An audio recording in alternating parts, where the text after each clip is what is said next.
Sejam bem-vindos de volta. Vamos continuar o curso com a aula 4 de eletromagnetismo. E agora a gente já tem mais ou menos uma notação, né, um formalismo mais ou menos delineado, né, em que a gente vai usar para formular como é que a gente como é que uma partícula carregada sente influência de um campo eletromagnético. Mais para o final do curso, né, na segunda, seria talvez uma segunda parte do curso, né, no final do curso,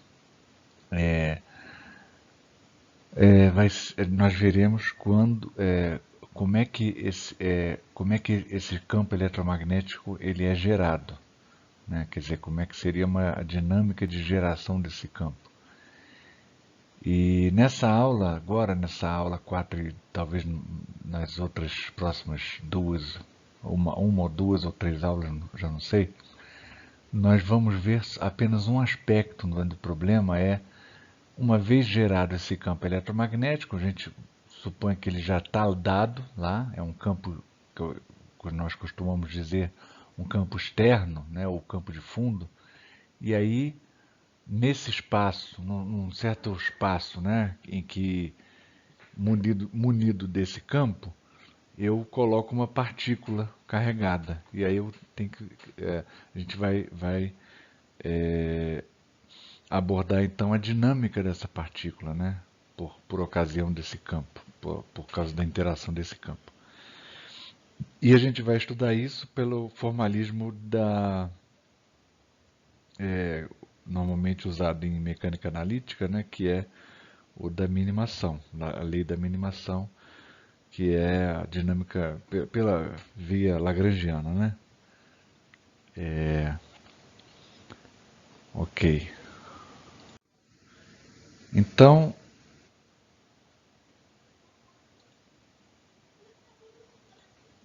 vamos lá. Tá um pouco, acho que agora a qualidade piorou porque eu resolvi escanear, né, em PDF. Bom, da próxima vez eu vou tirar foto, que é melhor. JPG vai ficar melhor. Mas ainda assim acho que dá para ver, né? Acho que dá para entender o que está escrito. Tá? Então, lembrando aqui, a gente vai estar vendo a força sobre uma partícula carregada na formulação covariante. Porque, na verdade, né, se vocês lembrarem lá da física 3, né, e talvez de algum outro curso de eletromagnetismo, já já partia logo para a equação, para a lei da força de Lorentz, né? Que no fundo é a lei da força de Lorentz. Então, na verdade, essa aula é uma introdução para a lei da força de Lorentz, só que na formulação covariante, né? E também na formulação segundo o princípio da minimação. Mas antes de entrar na aula em si, né, eu gostaria antes de tratar de dois pontos. Né? O primeiro ponto é que um aspecto das transformações de Lorentz que eu não falei nas aulas passadas, são as transformações de velocidade. E o outro ponto que eu vou falar mais é com relação à expressão para energia relativística, que eu também não abordei nas aulas passadas. Então, eu só queria tratar desses dois pontos agora, e antes de entrar nessa aula. Lembram que nas transformações de Lorentz, né, quando a velocidade de um referencial em relação ao outro, né, e os dois referenciais alinhados, né, o eixo x alinhado com o eixo x', por aí vai, e a velocidade na direção do eixo x, não é isso? Ou x', a velocidade de um dos referenciais, né, em relação ao outro. Nessa situação aqui nós vimos então, né, que nós podemos escrever as transformações de Lorentz dessa maneira daqui. Tem aquela outra maneira que a gente já viu, né, cosseno hiperbólico, seno hiperbólico, mas a gente também pode, em termos da própria, desse parâmetro aqui, que é a própria velocidade, né, de um referencial em relação ao outro. E nós podemos escrever dessa maneira, sendo que, lembrando sempre que esse gama que aparece tanto aqui quanto aqui, ele é uma constante dada por esse fator aqui, né? Isso a gente já viu também na aula passada. E aí a pergunta que se faz é a seguinte, né? Imagina que você tem uma partícula com uma certa velocidade arbitrária. Essa velocidade tem uma componente IJK, né? Aqui no caso aqui eu estou expressando essa velocidade como vista em relação, né, ao referencial K. E aí como quem está no referencial K' vai enxergar essa partícula? Ela vai enxergar essa partícula com que velocidade, não é isso? É claro que ela vai enxergar a partícula com a velocidade dx', dy', aqui dx', dt', né? dy', dt' e dz', dt'. Mas aí a pergunta é, como eu vou relacionar essa velocidade daqui, a velocidade da partícula vista pelo referencial K, com a velocidade dessa mesma partícula quando é vista pelo referencial K'.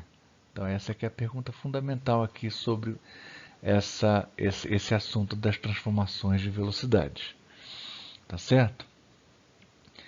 Então, como eu já falei, né, essa velocidade aqui vista no referencial K', está aqui as componentes, né? A gente pode também usar essa notação daqui, ó, colocar componente x, y e z, né? Cada Vx é a componente da velocidade x, e a mesma coisa para o linha, tudo tem linha.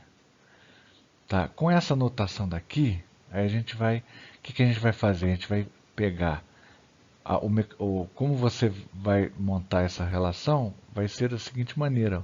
Você vai, essa transformação aqui, ó, tá vendo? Essas equações daqui, a gente vai tomar o diferencial dessas equações, né? E, por exemplo, quando você toma o diferencial dessa equação, né? dx igual a dx' mais v dt' gama. Tudo que multiplica gama, né?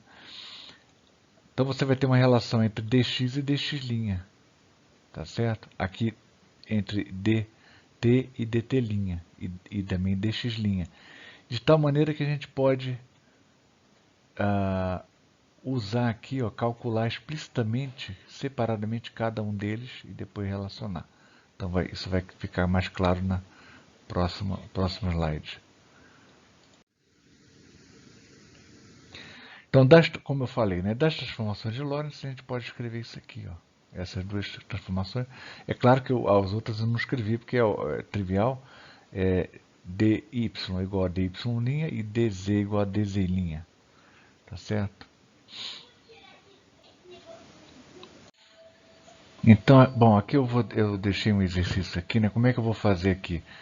Eu divido esse dt, se eu dividir esse dt por um pelo outro, né? dt por essa expressão daqui, então eu vou obter aqui,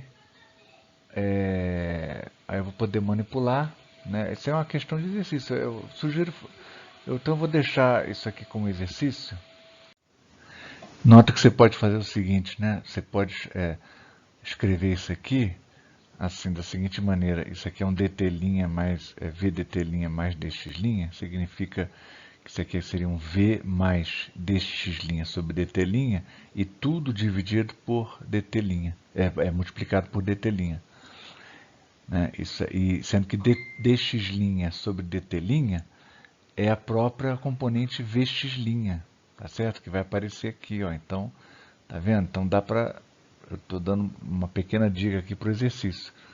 Né? Aí vocês vão poder mostrar com isso que a componente x, né, dessa velocidade aqui, quando olhada pelo referencial k, ela está relacionada à componente x vista pelo outro referencial, dessa maneira daqui, e a mesma coisa aqui para o y. E para o z vai ser, a equação para vz vai ser idêntica à equação para o vy, né?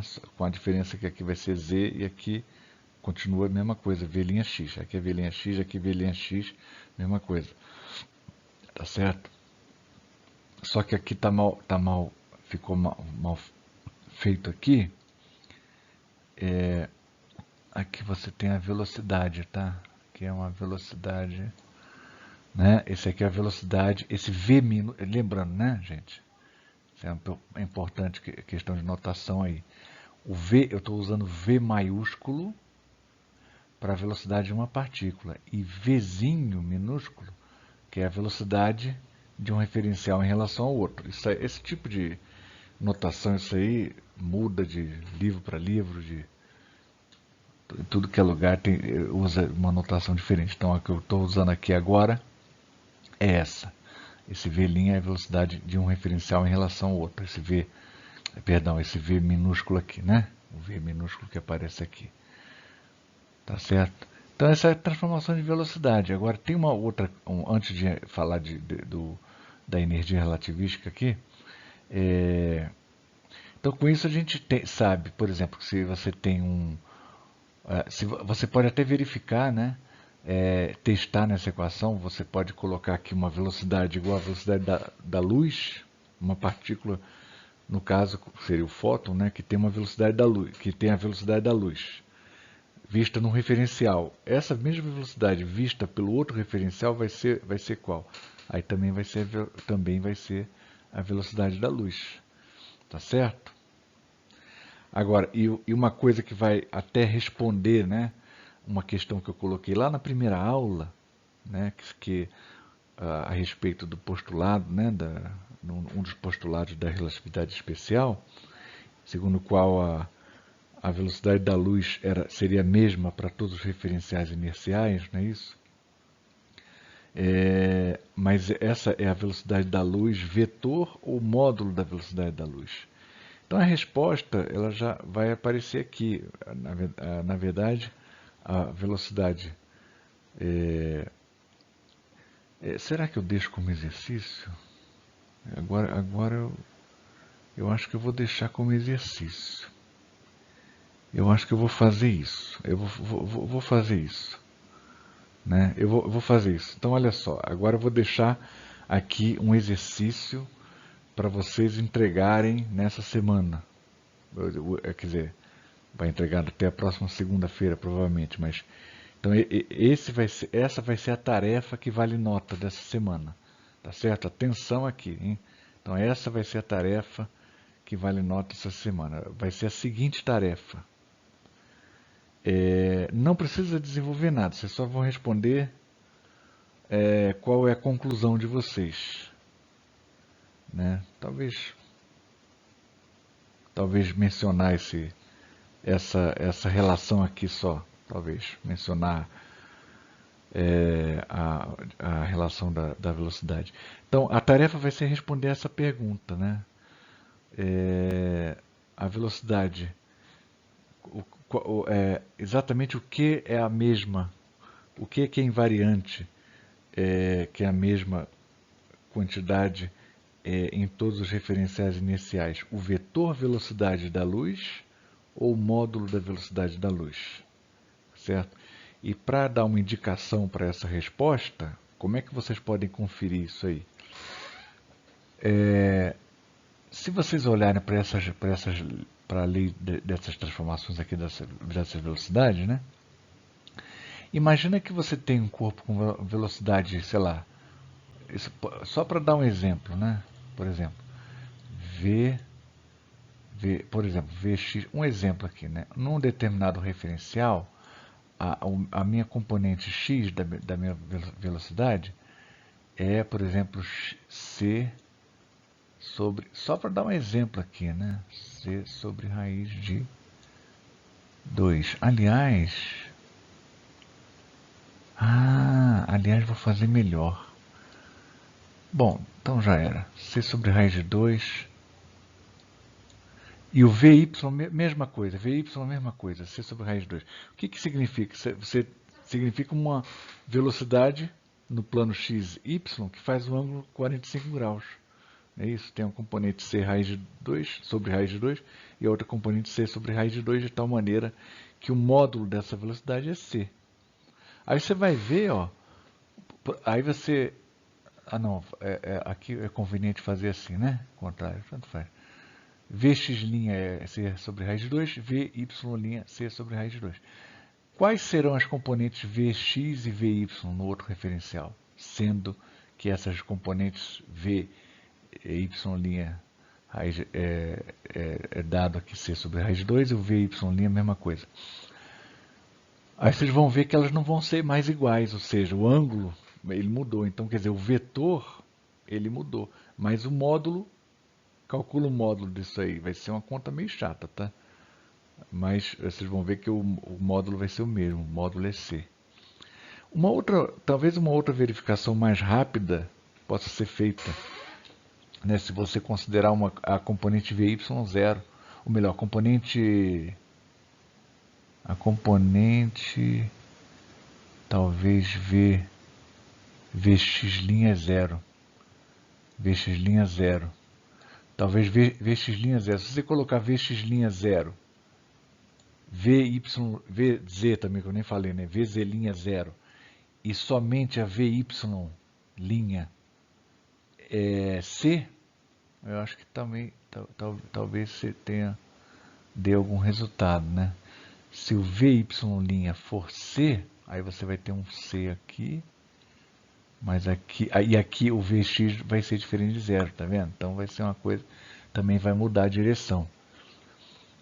Então assim, para essa tarefa não precisa fazer explicitamente essas contas. Pode fazer, ótimo, se fizer melhor. Mas não precisa, basta responder pelo que você concluiu aqui dessa minha explicação, das transformações da velocidade, o que é o mesmo para todos os referenciais inerciais. É o módulo da velocidade da luz ou o vetor, não só o módulo, mas também a direção, né, da velocidade da luz. É uma pequena tarefa, então, só para facilitar a vida de vocês, né? Ok? E tem uma outra coisa, observação que eu queria fazer aqui também, que é muito importante, que causa muita confusão, né? Sobretudo nas disciplinas mais básicas, também no ensino médio. Isso costuma causar muita confusão, inclusive entre professores também. É muito normal o professor cometer o erro que eu vou relatar a seguir, que é o seguinte. Você imagina que você tenha... Deixa eu colocar aqui novamente, senão eu vou esquecer. Vamos supor que você tem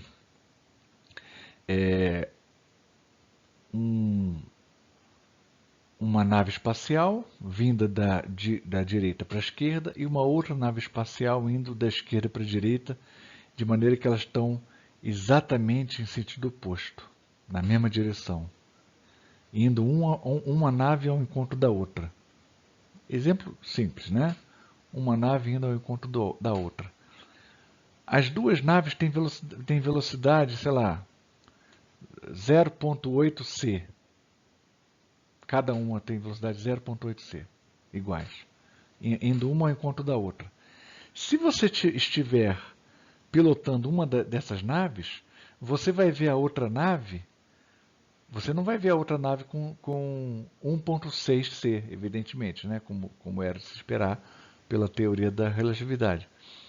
Mas você vai ver a outra nave com uma velocidade, sei lá, entre 0. Aí é só fazer a conta. Faz a conta aí. É um bom exercício também. Você vai achar uma velocidade menor que a velocidade da luz, né? Mas aí a pergunta que se faz é a seguinte, ó. Quem está fora das duas naves? Vamos supor quem está fora das duas naves. Vai ver o quê? Vai ver as duas naves se aproximarem com velocidade. Essa velocidade ela não vai ser calculada com base nas leis das transformações, dessa lei, né? Com base na lei da transformação das velocidades relativística. Mas ela vai ser simplesmente a soma, né? quem está vendo as duas naves se aproximarem, as duas naves, cada uma delas está se deslocando a 0,8C. 0,8C. Então, a pessoa que está fora, ela vai ver, né, elas se aproximarem uma da outra com uma velocidade de 1,6C. Isso não contradiz a teoria da relatividade, porque você não está vendo uma informação sendo propagada com uma velocidade maior que C.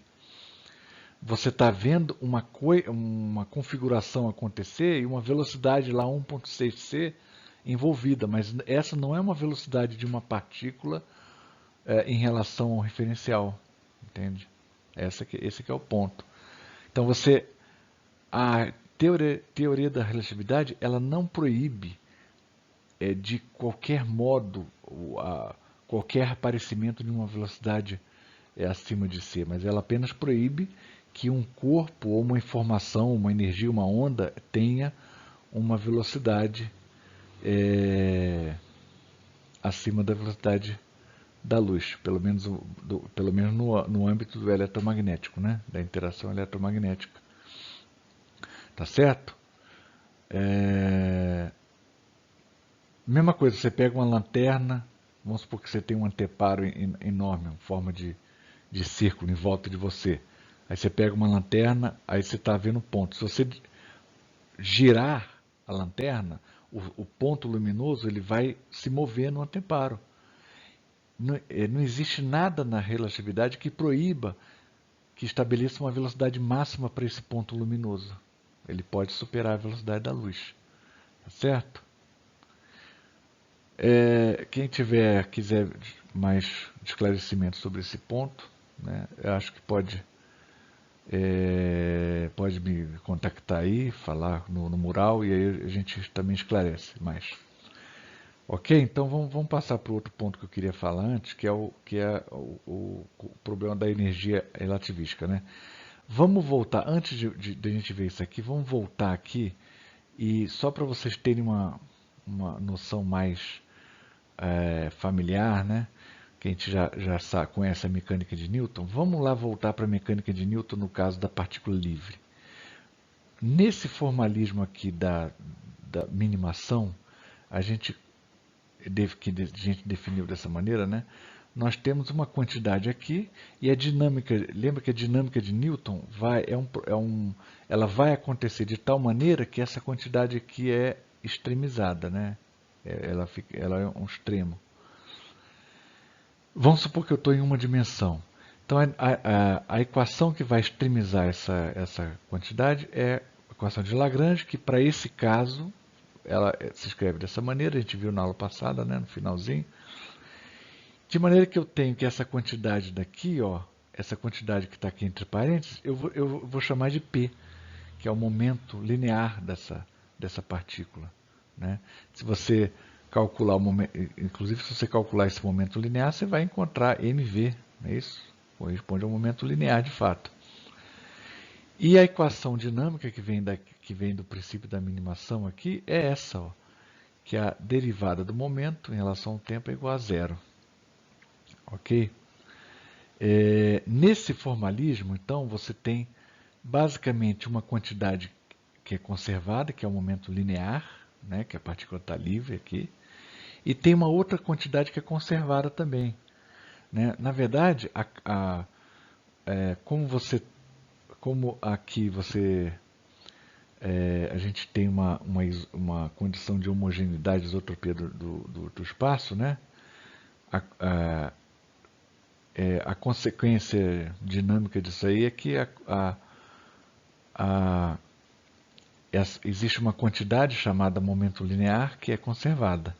E também pelo fato de que nessa minha função que está aqui dentro da integral, que eu chamei na aula passada de função lagrangiana, se eu não chamei na aula passada, então estou chamando aqui, né? O fato de que essa função não depende explicitamente do tempo, né, faz com que haja uma outra quantidade que também é conservada no tempo. Tá certo? E essa outra quantidade é a energia que é dada por essa relação aqui.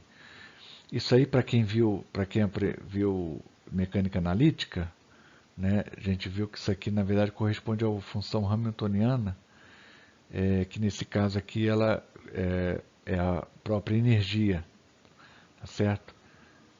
Você pega o momento conjugado, né, multiplica o momento que está conjugado a esse P que está conjugado a coordenada x, né? Multiplica pela velocidade, menos o próprio lagrangiano, isso aqui é a energia. E na verdade é energia cinética, né? Já viu que isso aqui é energia cinética. Então, existe, dado uma ação, o lagrangiano não depende do espaço, de nenhum ponto do espaço, não depende de x, consequência, existe uma quantidade que é momento linear conservada. Esse é o momento linear que é conservado. E, ao mesmo tempo, esse lagrangiano não depende do tempo. Consequência, existe uma outra quantidade, que eu chamei de energia, que é conservada no tempo. Para a explicação detalhada disso aí, a gente não tem espaço aqui. Então, isso aí, qualquer livro de introdução à mecânica analítica, vocês podem constatar isso aí, tá, gente? Isso aí, infelizmente, não vai dar para aprofundar muito, porque a gente não teria tempo. Mas é só para vocês verem que existe um formalismo, e desse formalismo eu tiro as equações, a segunda lei de Newton. No caso aqui a gente está numa partícula sem ação de força, né? Partícula livre. Então eu tiro as equações de uma partícula livre normalmente. E a gente vai passar para um formalismo também newtoniano, em que eu tenho uma partícula sujeita a um potencial, tá certo? E aí vai aparecer uma força sobre a partícula. E a gente vai, aí, em seguida a gente vai passar para o nosso mesmo formalismo, mesmo tipo de formalismo, só que com a formulação covariante, ou seja, para a interação eletromagnética, tá certo? Quer dizer, não só a interação vai ser eletromagnética, como o formalismo é covariante, ou seja, o formalismo é típico de uma teoria relativística. Uma outra equação aqui que eu achei importante, né, que você já conhece, que é relacionar a energia com o momento linear, né, o P2 sobre 2m. E essas três equações, a gente consegue fazer isso, o análogo relativístico aqui. Ó. Então vamos voltar aqui para a nossa ação para o caso relativístico, está aqui, né, inclusive. Então nós temos aqui a ação, não é verdade? Que nós vimos na aula passada, essa é a ação adotada para a partícula que está livre, não é isso? Numa descrição, que essa seja uma descrição relativística, né? Quer dizer, essa descrição ela tem que ser a mesma, tem que valer, a física tem que ser a mesma para todos os referenciais inerciais, e porque essa é uma quantidade que é invariante de Lorentz, nós vimos já na aula passada, né? Que na verdade isso aqui se resume, é uma coisa proporcional à integral do intervalo ds, não é isso? Nós vimos na aula passada. É um invariante de Lorentz, e isso me descreve o que acontece quando uma partícula livre, tá certo? Em todos os referenciais inerciais, de maneira que a velocidade da luz num referencial inercial vai ser vista como a mesma velocidade da luz em todos os outros referenciais inerciais. Essa quantidade que eu chamei de P, ó, no caso do newtoniano, quem é o nosso P aqui nesse caso? Aqui, que em 3 dimensões você só vai ter as 3 componentes, né? Mas em uma dimensão é mesmo análogo ao que aparece aqui, ao que a gente fez no caso de Newton em uma dimensão. Esse é o momento linear. Ó. Você calcula explicitamente isso aqui, você faz a conta aqui, trabalho braçal só, uma conta para fazer, uma derivada, você vai achar isso aqui. Lembrando que esse gama é aquele fator 1 sobre raiz de 1 menos V2 sobre C2. O momento linear está aqui, ó. Está dado então, resultado da conta direta. Aqui, ó. Então você pega o componente x do momento linear. Quem é a componente x? Calcula isso aqui. Componente y, calcula isso aqui. Calcula o componente z. Então você vai acabar com esse vetor aqui. Tá certo? Esse é o momento linear relativístico. O vetor momento linear relativístico. Ok? De uma partícula que tem uma velocidade v. Essa velocidade vzinha é a velocidade da partícula. Ok? E a energia? A energia, seguindo essa mesma lógica aqui, ó, calcula isso aqui. No caso tem 3 dimensões, aqui é um produto escalar, né? P com V. E aqui é um ótimo exercício para vocês fazerem em casa. Vocês vão encontrar isso aqui. Tá certo? Vão encontrar isso aqui. MC2 gama. Daí que quando a energia de repouso, quando a partícula está em repouso, o gama é igual a 1. Então a energia de repouso é MC2. Mas aí quando a partícula tem velocidade, aí você tem a energia cinética, vai ser toda essa energia aqui, que é MC2 sobre 1, sobre raiz de 1 menos V2 sobre C2. Tá certo? Esse exercício. E a gente pode definir então aqui que é o quadro vetor momento linear, ó, vou chamar isso aqui de um quadro vetor momento linear, multiplica aquele, lembra do quadro vetor velocidade? Multiplica por m, que seria o análogo, né, do momento linear, só que é um objeto que tem 4 componentes, ó, um quadro vetor. A componente 0, quem é a componente 0? Pela aplicação da definição direta, né, do quadro vetor, você vai encontrar isso aqui, ó, então você chama esse quadro vetor, eu posso chamá-lo de o vetor quadro momento linear ou o quadro vetor momento linear, sei lá. Tá certo? A componente 0 é dado pela energia sobre c ao quadrado e o componente espacial, as componentes espaciais correspondem às componentes dos momentos lineares relativísticos. Esse P que aparece aqui é o momento linear relativístico, né? Lembra que esse momento aqui ele tem que estar multiplicado por gama. Aqui eu esqueci de multiplicar, né? Aqui faltou. Espera aí. Então, sim, faltou aqui faltou multiplicar aqui por um gama. Faltou um gama multiplicado pela componente espacial. Porque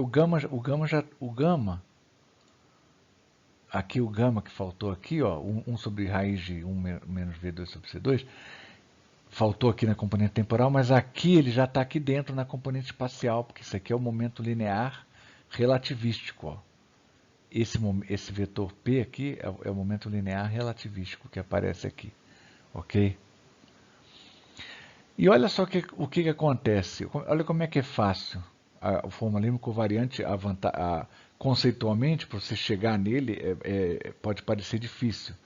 Mas depois, uma vez que você está com ele, tudo sai fácil. Ó.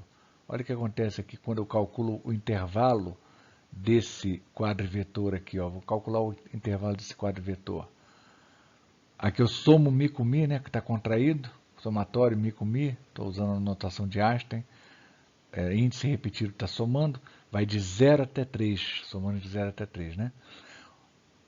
Isso aqui, pela definição, né, o intervalo de P é massa ao quadrado vezes o intervalo da quadro velocidade, que é 1. Então, o intervalo do quadro momento é m ao quadrado. E, ao mesmo tempo, calculo o intervalo disso aqui, vai dar essa expressão aqui. Eu sei que isso aqui é m ao quadrado igual a m ao quadrado. Daí eu tiro a equação para energia, ó, aquela equação famosa para energia relativística. De uma partícula que não está em repouso, mas em termos da sua massa de repouso e do seu momento linear. Do seu momento linear. Módulo do seu momento linear. Tá certo? Aqui eu sabia que eu tinha cometido um erro. Aqui não tem esse negócio aqui não, tá? Aqui não tem esse gama não, porque essa também, ó, é a energia relativística. Essa aqui, ó, tá vendo? Essa é a energia relativística. Momento relativístico, energia relativística. tá certo? Então está tudo aqui, o fator gama está aqui embutido nesses dois termos, então não tem problema não. Agora estava certo, eu achei que estava errado, mas estava certo. Tanto é que se você calcular aqui o intervalo aqui do quadro vetor, você vai achar isso aqui igual, aí você vai recuperar a equação para energia relativística. Então você tem a energia relativística em termos da massa de repouso e do módulo do momento relativístico da partícula. Isso aqui, a equação seria o análogo dessa equação aqui, ó, duas equações análogas. Essa é a equação para a mecânica newtoniana e essa é a equação relativística, é a energia relativística. Ok? Eu acho que está claro, então, C ao quadrado, P ao quadrado. Tá, a resolução está ruim, da próxima vez eu vou usar a diferente, não vou escanear do jeito que eu fiz aqui, não, porque fica muito ruim. Mal dá para ver, né? Sinal demais. Ok. E agora, na verdade, talvez eu devesse passar por outros slides, mas eu não vou fazer isso, senão pode dar algum problema aqui no programa. Mas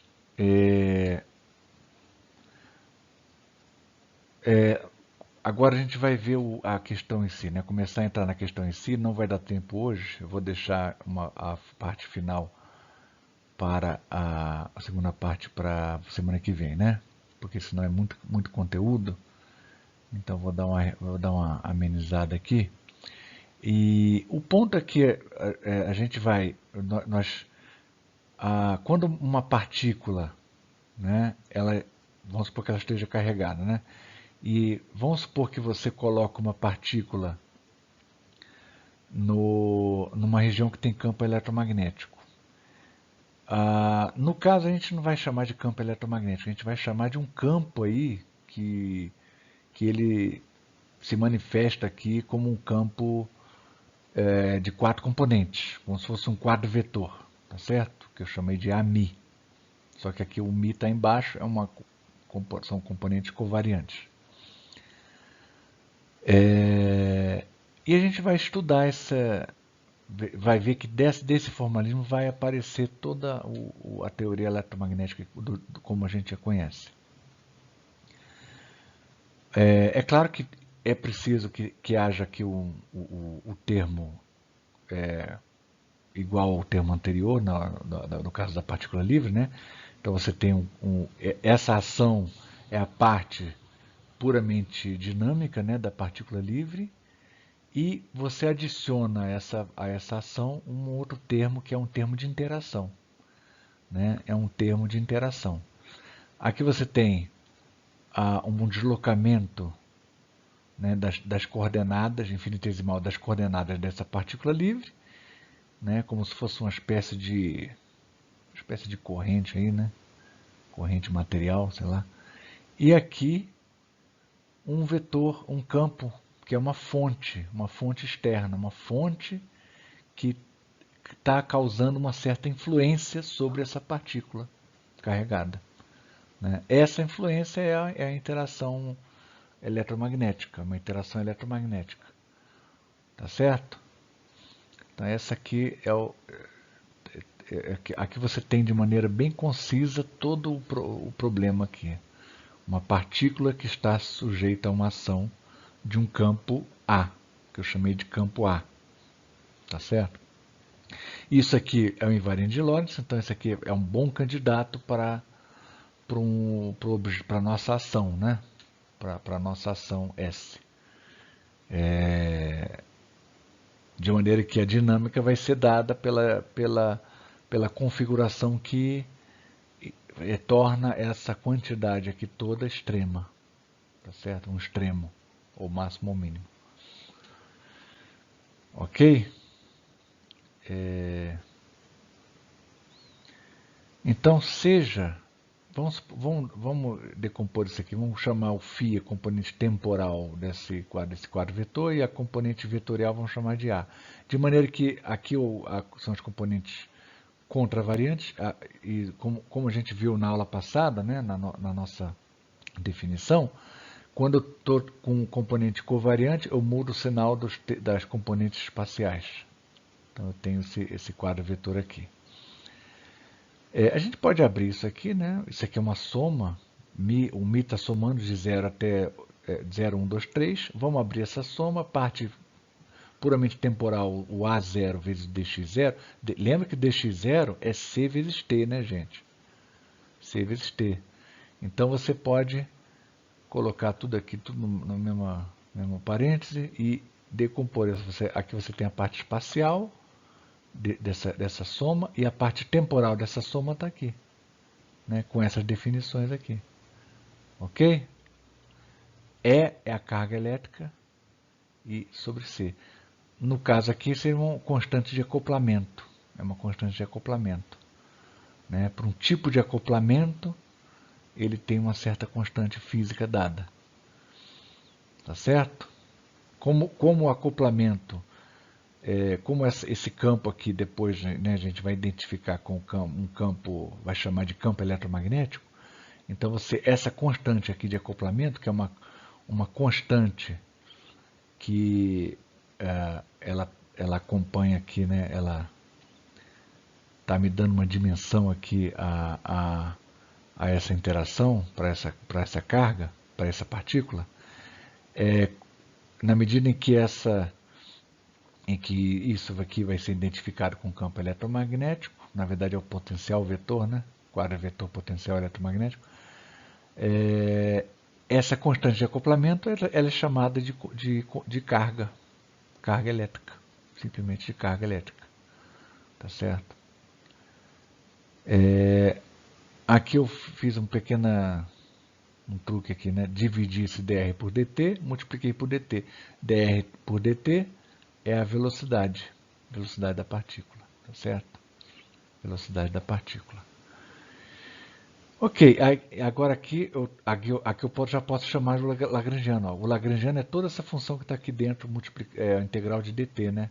Então eu chamo, tudo isso aqui é o meu lagrangiano. Lagrangiano da teoria. Tá certo? De posse desse lagrangiano, quem é o momento?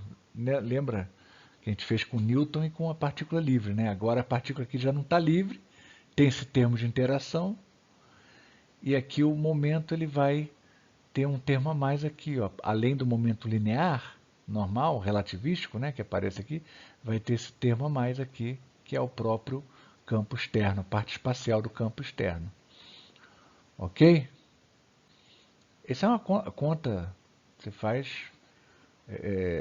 também um bom exercício para ser feito, para você acompanhar a aula. E a energia relativística. Quem é a energia relativística? Vai ser isso aqui. Tá? Vai ser isso aqui. Tenta fazer é um bom exercício. Faça esse exercício. Não é para entregar não, mas é só para aprender, para vocês fixarem mesmo a matéria. Mas eu recomendo fortemente que vocês façam. Que isso vai dar vai melhorar o entendimento. Ok? Se tiver qualquer dúvida, me fala. Aqui uma última coisa.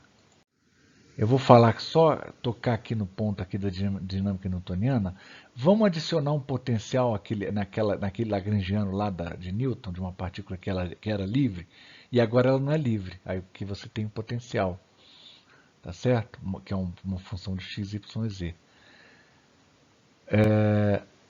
Aplica as equações de Lagrange, né? Equações de Lagrange aqui, para aplicar as equações de Lagrange, primeiro eu preciso determinar cada um desses termos, dessas quantidades que aparecem nas equações de Lagrange, né? Separadamente. Então, dl dx ponto, calcula aqui dl dx ponto. Você vai ver, aqui não depende de x ponto nenhum, né? Então vai ser tudo zero. A contribuição só vai vir daqui do termo da energia cinético, né? O termo cinético, que por acaso é energia cinética. X deriva isso aqui em relação a x ponto, aí você vai achar a componente, no fundo você acha a componente x do momento linear. E aqui é a componente y do momento linear, mesma coisa. Né? E z também, que eu não escrevi, mesma coisa. E essa outra quantidade que a gente vai precisar para escrever as equações de Lagrange, só para recapitular, né? Não se preocupe com isso, de onde vêm as equações de Lagrange. As equações de Lagrange são as equações que estabelecem as condições pelas quais essa quantidade aqui é extremizada, só isso, né? E que, no fundo, elas têm, no caso aqui da dinâmica newtoniana, as equações de Lagrange vão no fundo, elas se identificam, elas são exatamente, são as equações de Newton, segundo a lei de Newton, na verdade, né, no fundo. Então, não é novidade nenhuma, é uma outra maneira de você formular as leis, a dinâmica de Newton, que é a mesma dinâmica de Newton, formulada de uma maneira diferente. Tá certo? Então, essa outra quantidade aqui, ó, essa função que está aqui, ó, só depende de x ponto, y ponto e z ponto. Isso aqui, ó, depende de x, y e z, então a contribuição para essa quantidade só vai vir então desse potencial, tá certo? Só vai vir do potencial. A mesma coisa para o outro. Então, se você calcular todas essas quantidades que aparecem aqui, calcular as equações de Lagrange, você vai encontrar essas equações aqui. Na verdade, isso aqui não é exatamente a segunda lei de Newton, menos o gradiente do potencial, da energia potencial, né? Na verdade, eu estou chamando só de potencial, mas no fundo é energia, isso aqui é energia potencial. Eu deveria ter, talvez a notação mais adequada seja um U, letra U aqui no lugar de V, mas tudo bem, agora já era. Então aqui você vai ter a segunda lei de Newton, tá certo? Do formalismo da minimação. Então a gente vai fazer, eu estou preparando o terreno para já preparar a anotação para a gente abordar o próximo tópico, que vai ser na próxima aula, na semana que vem, que vai ser a mesma coisa, só que a gente vai ver a dinâmica do eletromagnetismo, de uma partícula carregada no campo externo, tá certo? E a gente vai ver essa equação aqui, o análogo dessa equação que vai aparecer para quando tem uma partícula carregada no campo externo. Na verdade, a gente já sabe que equação é essa, vai ser a lei da força de Lorentz. Né? Mas essa lei da força de Lorentz, ela vai aparecer aqui nesse nosso formalismo covariante relativístico. Aqui não está covariante porque isso aqui é dinâmica newtoniana, mas vai aparecer no nosso caso, no nosso caso covariante. Tá certo? Então, acho que é isso que é por hoje. Eu não queria tomar esse tempo todo, acho que uma aula de 50 minutos já é muito. O ideal seria uma meia hora de aula, né? Mas não é possível, mas não foi possível. Então, eu acho que com isso aí a gente termina a aula de hoje. E na próxima aula a gente vai já com todo esse equipamento aí, com essa analogia que eu já fiz, que já acabei de fazer com a dinâmica newtoniana, nós vamos ver então abordar então a dinâmica de uma partícula carregada no campo externo, seguindo aquela ação que a gente viu para a partícula carregada, tá certo? Ok, muito obrigado, bom estudo. Perguntas e dúvidas e comentários podem se manifestar no mural da plataforma. Um abração.